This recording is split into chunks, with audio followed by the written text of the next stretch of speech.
ওয়ার্ল্ডের top league premier league আজকে থেকে শুরু হইতেছে। তো 2026-27 সিজনে নতুন সিজনে প্রিমিয়ার লিগের টপ 5 টিম কারা থাকবো আমি আমার অপিনিয়ন দিতেছি। চলো দেখা যাক, তোমরা তোমাদের অপিনিয়ন দিও কমেন্ট বক্সে। শুরু করি। আমার মতে টপ 5 প্রিমিয়ার লিগ টিম হচ্ছে এবার টটেনহাম হটস্পার, লাস্ট বারের রেলিগেশন ফাইট করার টিম। এইবার পুরো মার্কেটের আম্বানি হয়ে গেছে, মার্কেটে যারে পাইছে তারে নিয়ে আসে, সত্যি থেকে শুরু করে সাবিনহো থেকে শুরু করে মার্মুস পর্যন্ত যারে পাইতেছি সকলে সাইন করেতেছে। টোনালি তো আছেই ভাই।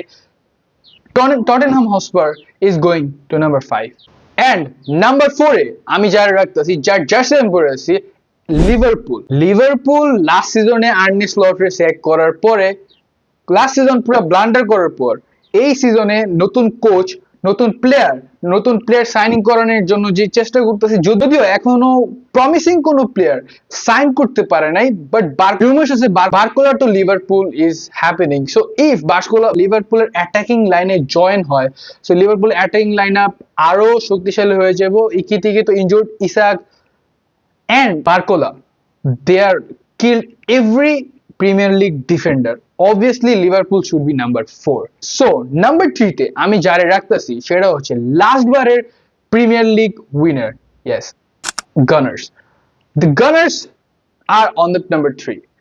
তাদের এই ট্রান্সফার উইন্ডোতে তারা চেষ্টা করছে টিম রিবিল্ড করার, বাট মিডফিল্ডে যদি তাদের কোনো সমস্যা নাই, Declan Rice, Odegaard and Bruno Guimaraes যে নিউক্যাসল ইউনাইটেড থেকে তারা সাইন করেছে, one of the best midfield in the Premier League right now. তবুও তাদের ডিফেন্সে সালিভা ইজ ইনজুর্ড, তার ব্যাকে অপারেশন করাইতে হবে। তাদের ডিফেন্সিভ লাইনে এন্ড স্পেশালি অ্যাটাকিং লাইনে গয়াকোরেসের পারফরমেন্সেও আর্তেতা তেমন একটা সন্তুষ্ট না। শোনা যাচ্ছে নতুন কোন স্ট্রাইকারের দিকে যাইতে পারে মিকেল আর্তেতা। এইসব কাহিনীর পরে আই ডোন্ট থিঙ্ক যে আর্সেনাল আবার প্রিমিয়ার লিগ উইন হইব। সো আমার নাম্বার 2 হচ্ছে মাইকেল ক্যারিকের ইউনাইটেড। হ্যাঁ, ইউনাইটেডে আইসা ইন্টারিম ম্যানেজার হিসেবে আইসা লাস্ট 6 মান্থে ইউনাইটেড যে পুশ কইরা নাম্বার 3 তে নিয়ে গেছে মাইকেল ক্যারিক। তার কোচিং ইজ আনাদার লেভেল। ইউনাইটেডের লর্ডস অফ কোচিং শেখ হওয়ার পরে মাইকেল ক্যারিক একটা পথ দেখাইতেছে, লো ব্লক মিড ব্লক খেলা ইউনাইটেডের টপ 3 শেষ করছে লাস্ট সিজনে।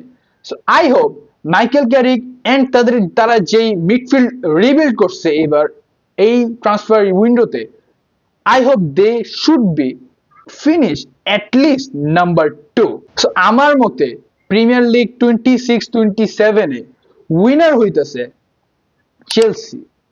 জাভি আলোনসো বায়ার্ন মিউনিখ থেকে বুন্দেসলিগাতে বায়ার লেভারকুসেন রে চ্যাম্পিয়ন করাইছে। তার একটা টিম ছিল, তার প্লেয়াররা তার কথা শুনছে, তার প্লেয়াররা তার মতো চলছে। যদিও রিয়াল মাদ্রিদে অনেক কাহিনী হওয়ার পর, অনেক প্লেয়ার ভার্সেস কোচ হওয়ার পরে তেমন কোনো সাকসেসফুল হইতে পারে নাই। জাভি আলোনসো 6 মান্থে তোমরা দেখছো স্যাক হয়েছে, বাট এই জাভি আলোনসো চেলসির সাথে আমার বিশ্বাস যে এইবার প্রিমিয়ার লিগ জিততে পারবো। চেলসির youngster Estevao, Joao Pedro, Enzo Fernandez experience player, plus তারা যেই সাইনিং গুলো করছে অ্যারাউন্ড 400 মিলিয়ন প্লাস ইউরো এই ট্রান্সফার মার্কেটে এইবার তারা চেলসি স্পেন্ড করছে। সো এই হচ্ছে আমার প্রিমিয়ার লিগের টপ 5 টিমস 2026-27 সিজনের জন্য। তোমরা তোমাদেরটা কমেন্টে জানাই দিও। দেখা হবে অন্য কোনো ভিডিওতে। Have fun. হালো মাদ্রিদ ইন আলাবাস।